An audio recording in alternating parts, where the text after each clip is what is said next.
What is time?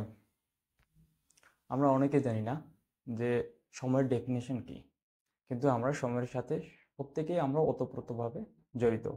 আমরা সকালে ঘুম থেকে উঠি সময় দেখে, সকালে ব্রেকফাস্ট করি সময় দেখে, লাঞ্চ করি, তারপর হলো স্কুলে যাই, অফিসে যাই বা কোথাও ঘুরতে যাই, আমরা সবসময় টাইম মেনটেন করে চলি। আমরা সবসময় টাইমের সাথে থাকি বা টাইম আমরা দেখি, আমরা হাতে ঘড়ি পরি, ফোনে আমাদের সময় সময় থাকে বা আমরা আমাদের বাড়িতে ঘড়ি থাকে, কিন্তু আমরা সেটার ডেফিনেশন জানি না যে হোয়াট ইজ টাইম, টাইমের ডেফিনেশন কী।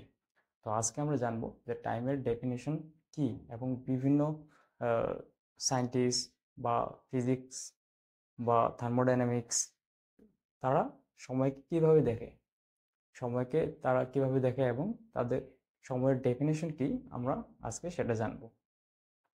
তো প্রথমে আমরা জানবো নিউটনিয়ান মেকানিক্স, যেটাকে আমরা ক্লাসিক্যাল মেকানিক্স বলি।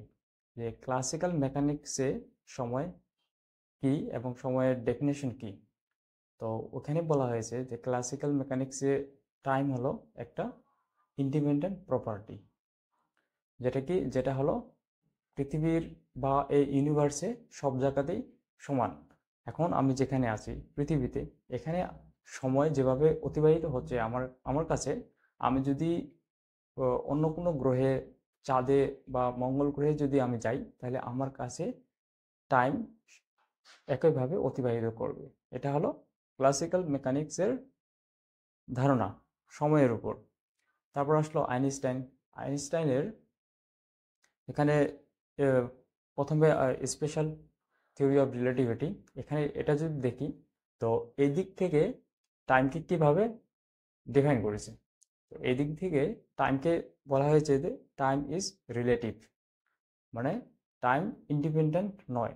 নিউটন যেটা বলছে যে টাইম ইজ ইন্ডিপেন্ডেন্ট, তো আইনস্টাইন বলছে, আইনস্টাইনের যে রিলেটিভিটি থিওরি আছে, স্পেশাল রিলেটিভিটি থিওরি, সেখানে বলছে টাইম ইজ রিলেটিভ, মানে কি টাইম হলো ডিপেন্ডেন্ট। সেটা প্রত্যেক প্রত্যেকের উপরেই ডিপেন্ড করবে। যে আমার কাছে টাইম যেরকম, অন্য আরেকজনের কাছে টাইম সেরকম নয়। তার কাছে হয়তো বা টাইম স্লো হয়ে যেতে পারে, বা টাইম তার কাছে কি হতে পারে, ইনক্রিজ হয়ে যেতে পারে। তো কীভাবে? তো স্পেশাল থিওরি অফ রিলেটিভিটিতে বলা আছে যে কেউ যদি লাইটের স্পিড এর কাছাকাছি স্পিডে চলাচল করে বা মুভ করতে থাকে, তাহলে তার যে টাইম আছে, তার যে ঘড়ি থাকবে, সেই ঘড়ি কি তার কাছে যে সময় আছে সেটা স্লো হয়ে যাবে। তো এটা হলো স্পেশাল থিওরি অফ রিলেটিভিটিতে। তো কিভাবে স্লো হয়ে যাবে? তা আমরা জানি যে পৃথিবীতে সবচেয়ে গতিশীল যে বস্তু হলো সেটা হলো লাইট। লাইটের বেগ হলো সবচেয়ে বেশি। এর থেকে বেশি বেগের পৃথিবীতে বা ইউনিভার্সে কিছু নেই যে লাইটের গতির সমান হতে পারে বা লাইটের গতিকে অতিক্রম করতে পারে। লাইটের গতি হলো সবচেয়ে ফাস্ট আমাদের এই ইউনিভার্সে। তো এখন কেউ যদি এই লাইটের গতিতে চলে, ঠিক আছে, তাহলে তার কাছে সময় কি হয়ে যাবে, ফ্রিজ হয়ে যাবে, মানে সময় একদম তার কাছে জিরো হয়ে যাবে।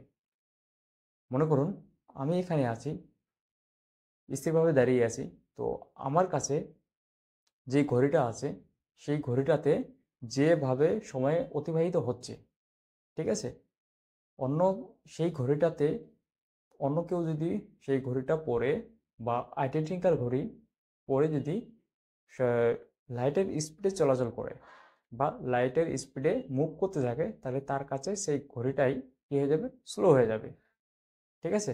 আর যদি লাইটের কাছাকাছি বেগ নিয়ে যদি চলে, আর যদি একদম লাইটের বেগ নিয়েই চলে, তাহলে তার কাছে ঘড়িটা কী হয়ে যাবে, একদম ফ্রিজ হয়ে যাবে, তার কাছে সময় অতিবাহিত হবে না। তো এটাই হলো স্পেশাল রিলেটিভিটি থিওরির ধারণা। তো এরপরে আসলো জেনারেল রিলেটিভিটি থিওরি। তো এটাও আইনস্টাইনের থিওরি। তো এখানে এখানে কি বলছে, এখানে বলছে যে যেখানে মাস থাকবে, ম্যাসিভ মাস থাকবে, তার আশেপাশে কি হবে, তার আশেপাশে হলো সময় কি হয়ে যাবে, স্লো হয়ে যাবে।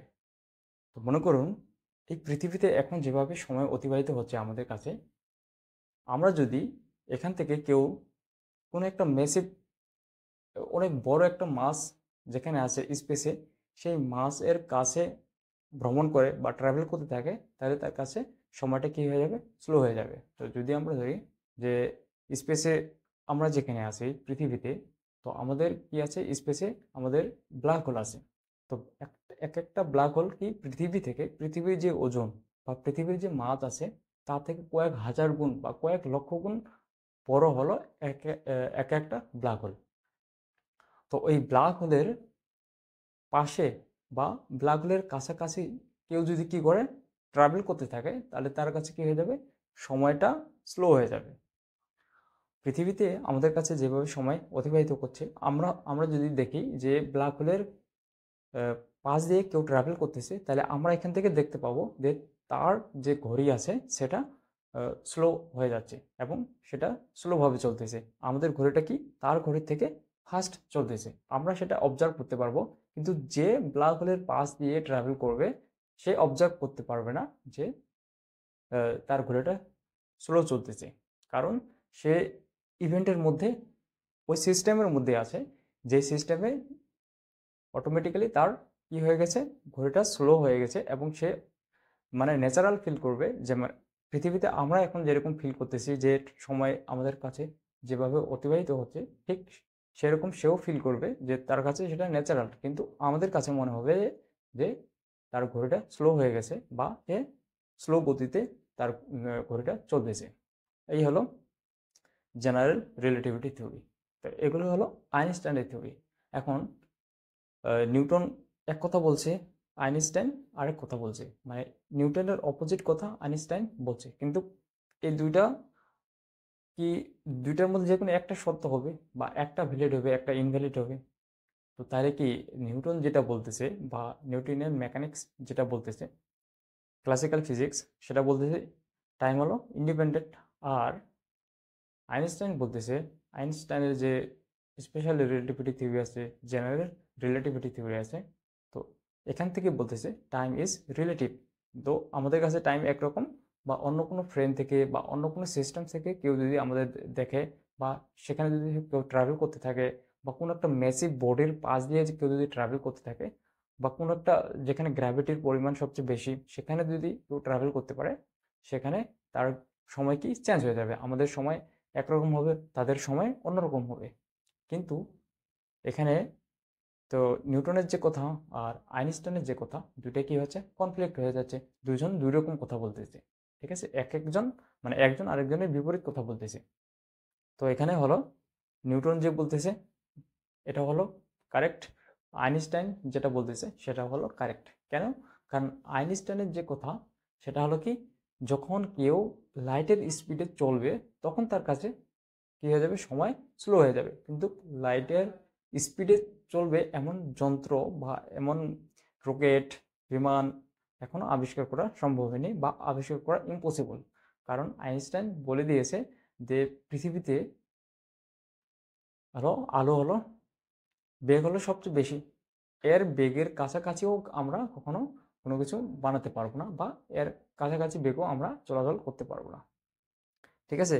এই হলো, এই জন্য হলো কি, যে আইনস্টাইন যেটা বলতেছে সেটা হলো আলোর বেগের কাছাকাছি যেগুলো বেগ আছে সেই বেগের কম্পেয়ার করে সেটা বলেছে, তাদের ক্ষেত্রে সেটা হতে পারে, ঠিক আছে। কিন্তু ইন ন্যাচারাল আমাদের পৃথিবীতে যেরকম হচ্ছে, আমরা যেভাবে চলছি, বা আমাদের কাছে যে বিমান আছে, রকেট আছে, ঠিক আছে, তো এগুলোর ক্ষেত্রে আমরা টাইম স্লো হবে না, বা টাইম যদিও স্লো হয়, মিলি সেকেন্ড ই হবে, মানে পার্থক্য থাকবে, সেটাকে আমরা কি অবজার্ভ করতে পারবো না, ঠিক আছে। এই জন্য নিউটন যে মেকানিক্স আছে, ক্লাসিক্যাল মেকানিক্স, ওটা হলো আমাদের অবজারভেবল ইউনিভার্স, যেগুলো আমরা দেখতে পাচ্তেছি, ঠিক আছে, সেগুলো কিভাবে চলছে তার উপর ডিপেন্ড করে নিউটন বলছে যে টাইম ইজ ইন্ডিপেন্ডেন্ট, সব জায়গাতেই সমান। আর আইনস্টাইন যেটা বলছে সেটা হলো যে যেটা যেগুলো আমরা অবজার্ভ করতে পারি না ন্যাচারালি, ঠিক আছে, সেই ক্ষেত্রে কি হবে, সেই ক্ষেত্রে হলো আইনস্টাইন সেটা বলছে যে টাইম ইজ রিলেটিভ। এইগুলো দুইটা হয়ে গেল। তারপর এখন 3 নম্বর বলতেছে কোয়ান্টাম মেকানিক্স বা কোয়ান্টাম ফিজিক্স, মডার্ন ফিজিক্স। সেটা কি বলতেছে, সেটা বলতেছে যে টাইম যেরকম আমরা ধরে নিয়েছি যে আমাদের সব ক্ষেত্রেই আমাদের কি টাইমের প্রয়োজন আছে। আমরা যখন কোনো একটা কাজ করি আমরা সময় দেখে কাজ করি, কোথাও যাই তাও আমরা সময় দেখে যাই। তো আমাদের প্রত্যেকটা কাজের ক্ষেত্রে কি আছে, টাইমের একটা গুরুত্ব রয়েছে। টাইম হলো আমাদের প্রত্যেকটা কাজের ভিতরে টাইমের পার্টিসিপেট আছে, ঠিক আছে। কিন্তু কোয়ান্টাম মেকানিক্স বলতে চাই, কোয়ান্টাম মেকানিক্সে বলছে যে এটা যদি একটা সিস্টেম হয়ে থাকে, এখানে যদি আমরা কাজ করি, তাহলে কি করবে, সময়টাকে কোয়ান্টাম মেকানিক্সে সিস্টেমের, এটা হলো যদি সিস্টেম হয় তাহলে সিস্টেমের বাইরে রেখে দিয়েছে সময়টাকে, ঠিক আছে, মানে ব্যাকগ্রাউন্ডে সময়টা আছে। তো সিস্টেমের ভিতরে যেখানে ওয়ার্ক হচ্ছে সেখানে কোনো সময় থাকবে না, বা সময়ের সেখানে কোনো কাজ নেই, সময়টা কোথায় থাকবে, ব্যাকগ্রাউন্ডে থাকবে, বা যে সিস্টেমে আমাদের কাজ হবে সেই সিস্টেমে সময়টা থাকবে না।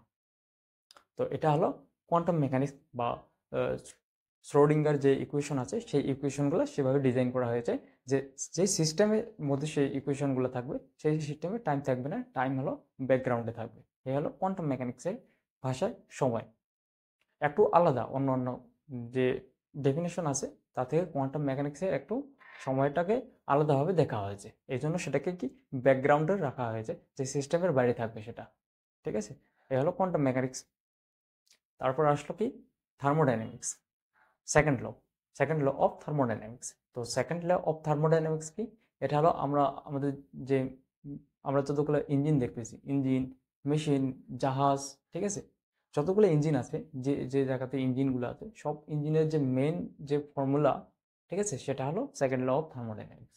তো আমরা সেটা ডিসক্রাইব করবো না যে ইঞ্জিন এর যে ফর্মুলা বা সেটা কিভাবে, মানে কি ইঞ্জিনের জন্য সেটা আমরা ডিসক্রাইব করবো না, কিন্তু আমরা জানবো শুধু যে তার যে থার্মোডাইনামিক্স ল আছে সেকেন্ড ল, সেটার পরিপ্রেক্ষিতে সময়টা কি। তো সেটার পরিপ্রেক্ষিতে সময় হলো যে entropy is direction of time. তো এখানে কি বলছে, এটাতে বোঝাচ্ছে যে টাইমের direction, the entropy is the direction of time. তো এখানে প্রথমে আমাদের জানতে হবে যে এন্ট্রপিটা কি। এন্ট্রপি কিছুই না, এন্ট্রপি হলো একটা কি ইউনিট অফ ডিসঅর্ডারনেস। এন্ট্রপি হলো ইউনিট অফ ডিসঅর্ডারনেস। তো ডিসঅর্ডারনেস মানে কি, ডিসঅর্ডারনেস মানে হলো যে বিশৃঙ্খলা। আমরা প্রত্যেকেই, আমি, আপনারা, এই পৃথিবী, এই ইউনিভার্স, প্রত্যেকটা বস্তু, প্রত্যেকটা ব্যক্তি এবং পুরো ইউনিভার্সে আমরা কি আস্তে আস্তে করে কিসের দিকে মুভ করতেছি, ডিসঅর্ডারের দিকে মুভ করতেছি। তো আমাদের পৃথিবী আজকে এত সুন্দর, সেটা কি থেকে সৃষ্টি হয়েছে, ডিসঅর্ডার থেকে। আমাদের পৃথিবী হলো সৃষ্টি হয়েছে বিগ ব্যাং থেকে। সে বিগ ব্যাংটা কীভাবে সৃষ্টি হয়েছিল, একটা সিঙ্গুলারিটি থেকে। তো সিঙ্গুলারিটি থেকে আস্তে আস্তে বিগ ব্যাং হয়েছে। বিগ ব্যাং হয়েছে মানে সেটা ডিস্ট্রয় হয়েছে, আর ডিস্ট্রয় হয়েছে মানে সেটা কি ডিসঅর্ডার হয়ে গেছে। সেই ডিসঅর্ডার থেকে আমাদের এই পৃথিবী সৃষ্টি হয়েছে, এবং অন্যান্য গ্রহ উপগ্রহ, আমাদের এই পুরো ইউনিভার্সই সৃষ্টি হয়েছে কি থেকে, ডিসঅর্ডার থেকে। এবং সেটা আস্তে আস্তে আরো কি, আরো ডিসঅর্ডারের দিকে সেটা অগ্রসর হচ্ছে, ঠিক আছে। একসময় সেটা কি ডিসঅর্ডার হতে হতে সেটা একসময় ভ্যানিশ হয়ে যাবে। তো এই হলো কাহিনী। কিন্তু এই যে সময়টা কি, সময়টা হলো এই যে আমরা প্রত্যেকেই মুভ করতেছি, কোন দিকে মুভ করতেছি, একদিকে মুভ করতেছি, ডিসঅর্ডারের দিকে। আমরা সেখান থেকে ব্যাক করতে পারতেছি না, ঠিক আছে, বা ব্যাক করা আমাদের কাছে ইম্পসিবল। যেমন আমরা, আমাদের জন্ম হয়েছে, ছোটবেলা থেকে আমরা বড় হয়েছি, বড় হতে হতে কি একসময় বৃদ্ধ হয়ে যাব, তারপরে আমাদের মৃত্যু হয়ে যাবে। কিন্তু আমরা কি মৃত্যু থেকে আবার ব্যাক করতে পারবো না, শিশু হয়ে যেতে পারবো না, ঠিক আছে। কিন্তু আমরা শিশু থেকে আমাদের কি বৃদ্ধ হয়ে যাব, তারপর আমাদের মৃত্যু হবে, ঠিক আছে। এটা হলো ডিসঅর্ডারনেস। আস্তে আস্তে আমাদের কি ডিসঅর্ডার হয়ে যাচ্ছি আমরা, ঠিক আছে। একসময় আমাদের কি মৃত্যু হয়ে যাবে। প্রত্যেকটা জিনিস, যখন কোনো একটা গাড়ি বানানো হয় তখন কি সেটাকে সুন্দরভাবে বানানো হয়, ঠিক আছে, একটা অর্ডার থাকে। কিন্তু যখন সেটাকে চালানো হয় বা চলতে থাকে 10 বছর 15 বছর পরে সেটা আস্তে আস্তে কি ক্ষয়প্রাপ্ত হতে হতে, মানে অর্ডার থেকে ডিসঅর্ডারের দিকে সে চলতে থাকে। তো অর্ডারের দিকে চলতে চলতে একসময় সেটা কি হয়, ভ্যানিশ হয়ে যায়, ঠিক আছে। তো সেই ভ্যানিশ থেকে আবার নতুন কার, মানে এটা ইম্পসিবল, ঠিক, মানে অপোজিট থেকে, ঠিক আছে, আবার পূর্বের অবস্থায় ফিরে আসা ইম্পসিবল। কিন্তু পূর্বের অবস্থা থেকে, মানে অর্ডার থেকে ডিসঅর্ডারে যাওয়া পসিবল, কিন্তু ডিসঅর্ডার থেকে অর্ডারে ফিরে আসা ইম্পসিবল, ঠিক আছে। তো এই যে, মানে অর্ডার থেকে যখন আমরা ডিসঅর্ডারের দিকে যাচ্ছি, মানে সুশৃঙ্খল থেকে যখন বিশৃঙ্খলার দিকে আমরা অগ্রগতি হচ্ছি বা আমরা যাচ্ছি, তখন এই যে গতিটা আছে, এই যে ডিরেকশনটা আছে, এই ডিরেকশনটাকে বলা হয় যে এটা হলো টাইমের ডিরেকশন। এই জন্য আমরা অনেকে বলি যে টাইম ট্রাভেল ইজ ইম্পসিবল। কেন টাইম ট্রাভেল ইম্পসিবল? এই জন্য টাইম ট্রাভেল হলো ইম্পসিবল, কারণ আমরা সবাই, আমাদের ইউনিভার্স, আমরা যারা আছি, ঠিক আছে, জীব জন্তু, তারপর হলো যেগুলা পদার্থ রয়েছে, সব কিছু কি ডিসঅর্ডার দিকে অগ্রগতি হচ্ছে। ঠিক আছে, থার্মোডাইনামিক্স সেকেন্ড ল সবাই ফলো করতেছে, বা এই নেচার পুরো ইউনিভার্সে এই লটাকে ফলো করতেছে। ঠিক আছে, এই জন্য আমরা কি, আমরা যারা আছি প্রত্যেকেই আমরা কি এই লটা ফলো করতেছি, বা এই লটা আমরা ফলো করতে না চাইলেও আমাদের পক্ষে কি এন্ট্রপি, দুইটা তিনটা জিনিস আছে। Entropy equal to zero, entropy greater than zero, entropy less than zero. তো entropy less than zero it is impossible. Thermodynamics second law বলতেছে entropy second law, sorry, entropy less than zero is impossible. কেন? আর entropy কখনো zero হতে পারে না, entropy কখনো zero থেকে কম হতে পারে না। মানে এন্ট্রপি কি, এন্ট্রপি হয়তো বা জিরো হবে, নয়তোবা এন্ট্রপি জিরো থেকে বেশি হবে। মানে এন্ট্রপি জিরো হবে মিন্স মানে কি, এন্ট্রপি জিরো মানে পুরো পৃথিবী যদি একদম স্টপ হয়ে যায়, ঠিক আছে, তবেই এন্ট্রপি জিরো হওয়া সম্ভব। মানে মেশিন চলতেছে, তার মানে কি সে আস্তে থেকে আস্তে আস্তে অর্ডার থেকে ডিসঅর্ডারের দিকে যাচ্ছে, সেটা হলো একটা কারণ। ঠিক আছে, তার কারণে কি, যখন মেশিনটা চলবে তখন কি সেখান থেকে এনার্জি রিলিজ হবে, হিট রিলিজ হবে, আর হিট যখন রিলিজ হবে সেখান থেকে এন্ট্রপি রিলিজ হবে। আর এন্ট্রপি যখন হবে মানে সেটা কি, মানে অর্ডার থেকে ডিসঅর্ডারের দিকে যাচ্ছে। আর যখন অর্ডার থেকে ডিসঅর্ডারের দিকে যাবে তার মানে কি, তার মানে কি হচ্ছে, সেটা এন্ট্রপিটা এখন যেরকম আছে, যখন সেটা ডিসঅর্ডার বেশি হচ্ছে তার মানে এন্ট্রপি বেড়ে যাচ্ছে। এন্ট্রপি বেড়ে যাচ্ছে মানে সেটা কি, সেটা যে ভ্যালু আছে সেটা কি জিরো থেকে বেশি হচ্ছে, মানে এন্ট্রপি বেশি বেশি হওয়া পসিবল, মানে এটা হচ্ছে এবং হতে থাকবে। কিন্তু এন্ট্রপি নেগেটিভ জিরো হওয়া, নেগেটিভ মানে লেস দেন জিরো হওয়া, এটাই ইম্পসিবল। আর এন্ট্রপি কি, এন্ট্রপি ইকুয়াল টু জিরো হওয়াও ইম্পসিবল। কেন ইম্পসিবল? কারণ এন্ট্রপি জিরো হওয়া মিন্স সেই পৃথিবী বা পুরো ইউনিভার্সকে একদম স্টপ থাকতে হবে, তবেই কি এন্ট্রপি জেনারেট হবে না। আর এন্ট্রপি জেনারেট না হলে কি হবে, সময়, টাইম ফ্রিজ হয়ে যাবে। আর টাইম যখন ফ্রিজ হয়ে যাবে তখন কি পুরো পৃথিবী বা পুরো ইউনিভার্সে ধ্বংস হয়ে যাবে। তো এই হলো সময়ের ডেফিনেশন। ঠিক আছে, তো সময় আমরা কি, সময় হলো বিভিন্ন ক্ষেত্রে ইন্ডিপেন্ডেন্ট, সময় হলো বিভিন্ন ক্ষেত্রে ডিপেন্ডেন্ট এবং রিলেটিভ। সেটা কি, সেটা ডিপেন্ড করে যে আমাদের ফ্রেম, আমাদের ফ্রেম বা আমাদের কোঅর্ডিনেট কেমন, আমরা যে অবজার্ভ করতেছি, আমরা কিভাবে অবজার্ভ করতেছি, আমাদের ফ্রেম কোথায়, আমরা কিভাবে দেখতেছি সেটাকে, সেটার উপর ডিপেন্ড করে টাইমের বিভিন্ন রকম ডেফিনেশন ফিজিক্সের ভাষায় আছে, থার্মোডাইনামিক্সের ভাষায় রিলেটিভিটি, তারপর হলো জেনারেল রিলেটিভিটি। প্রত্যেকটাই কি, প্রত্যেকটার কিছু না কিছু সাপেক্ষে সময়কে ডিফাইন করেছে। আবার অনেকেই আছে যে টাইম হলো কি একটা কাল্পনিক জিনিস, অবাস্তব অবাস্তব জিনিস, যেটা আসলে নেই, এরকমও বলে থাকে অনেক ফিজিসিস্ট। তো অ্যাকচুয়ালি এগুলো হলো টাইমের ডেফিনেশন। তো টাইমটা কি, টাইমটা অ্যাকচুয়ালি আমরা কোথায় আছি, কিভাবে আছি, ঠিক আছে, আমাদের ফ্রেম কি, আমাদের সিস্টেম কি, সেটার উপর ডিপেন্ড করে টাইমকে আমরা ডিফাইন করতে পারি। তো অবশ্যই যদি আপনাদের ভালো লেগে থাকে অবশ্যই লাইক কমেন্ট শেয়ার করবেন। আর যে কোনো কোশ্চেন বা কোয়েরি আপনারা ভিডিওর কমেন্টে করতে পারেন। আর যদি নতুন হয়ে থাকেন অবশ্যই সাবস্ক্রাইব করবেন। ধন্যবাদ।